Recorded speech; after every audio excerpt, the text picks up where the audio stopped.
Hi, I'm Oki. And I'm Zidane. Welcome to the Hoace High HawkCast. This week we'll take a closer look at the Hoace High School's football season, FCCLA, and the West Fargo Public Schools referendum.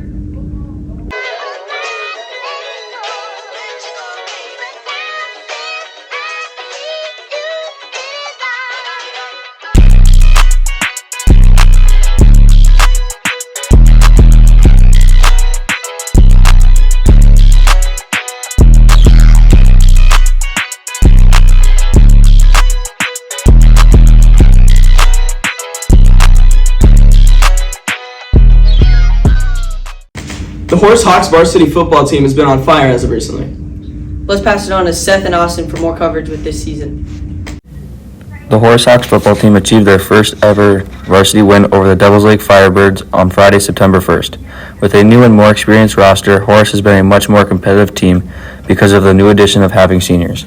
We asked senior Asher Krams on the difference between this season and last year.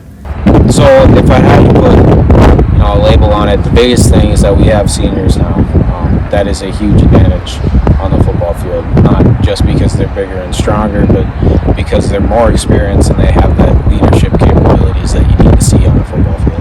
Another difference is that this team, it's grown so much closer than it was last year. The first win for a varsity football team is essential. It puts the team in good spirits and gives them hope that they can continue their success into the later parts of the season.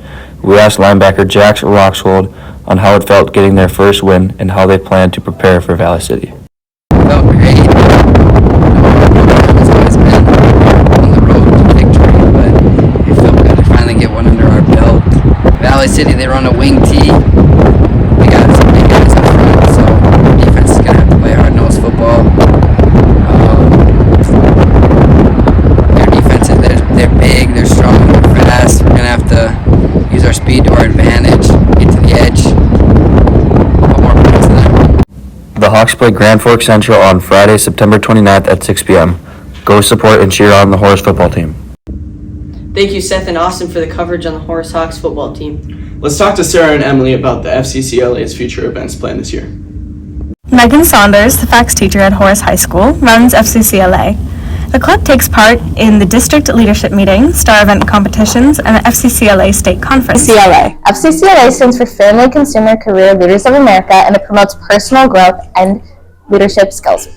We also are working on multiple fundraising efforts to build the club and help the community. The officers have not been voted on yet, but the spots the FCCLA have for officers are president, vice president, media coordinator, advertising specialist, and secretary. You do not need any experience, but you do have to at some point in your career take a FACS class, so any elective at the high school level or even a FACS middle school class counts. FCCLA is open to all students grades 9 through 12, and students must be previously or currently enrolled in a FACS class in order to join. Goals and hopes for this year for FCCLA is to, number one, expand. We are very small, so we'd love to have more members. And number two, we'd love to take our star events to state and nationals. If you are interested in joining FCCLA, come to their weekly meetings Wednesdays after school in E128, Mrs. Saunders' room. FCCLA starts at the beginning of September and goes through April. On October 25th, there will be a district leadership meeting in Fargo along with FCCLA state conference in Bismarck on April 7th to the 9th. Thank you, Emily and Sarah, for the overview of FCCLA. Now on to some local news. Residents of West Fargo are asked to go vote on the new referendum starting September 26th. Here's Jessica reporting on some community members in this referendum. The opinions and views expressed in the next segment do not reflect West Fargo Public Schools' thoughts and opinions on this local election. Here with us today we have Becky Disher, a resident of West Fargo, and she will be talking to us about the neg side of the referendum. Every West Fargo resident will be paying these taxes. A lot of people say, well, I live in an apartment building, I don't pay property taxes. But if you believe that you don't pay property taxes because you live in an apartment, you are wrong. Your property taxes are rolled into your rent. So everyone who owns or rents in West Fargo will be paying these property taxes off. The referendum is a 20-year referendum. And that means that every one of you students in the school, if you choose to live here and stay here after high school, will continue to pay this off. The referendum is not just for the Horace School District. It is also have items built into it to help South Elementary School and to put ice in at the West Fargo High School. So it is not just about Horace, but the majority of it is for Horace. So here with us today, we have Dr. Pamela Cronin, principal of Horace High School, and she's going to give us some factual evidence on this new up-and-coming bond. Well, our school is growing very quickly because of the community growing, and we currently don't have enough room to bring in the approximately 120 to 50 new students next year. So what would happen is upstairs orange, so that's like the foreign language area, that just gets all classrooms, and those classrooms would be primarily like health classrooms and foreign language and some more facts. Above blue would just expand so that Health and Human Services has 2 floors. And then another wing gets added on, which would be the DAC Academy, and they would get 2 floors. Green would get 2 floors. So then our 3 full academies are built out, and we have room for our electives. Then, obviously, with the expansion of new students, we have more counselors needed. We're already out of offices in the office space.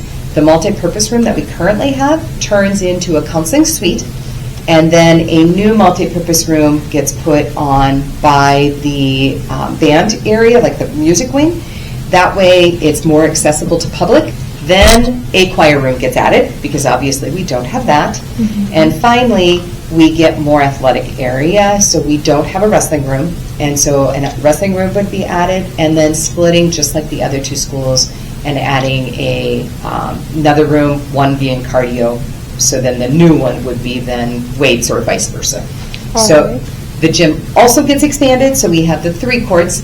And then South Elementary, the oldest building in the district, needs a lot of updates. If you've ever been in there, it's really bad. They don't have any safety measures. They will refurbish that building and make that a much nicer spot. Primarily, obviously, Horace is the expanding area. We're getting the majority of it. They are trying to think ahead. The unfortunate part is we only get projections for 5 years. They are looking at land to purchase for obviously a 4th high school, because as the diversion gets finished, that opens up some land that was originally in a floodplain to residential. So they're kind of being proactive when the land is cheaper. Thank you for tuning into this week's HawkCast. Hey, make sure to like and subscribe and turn on that post notification bell down low.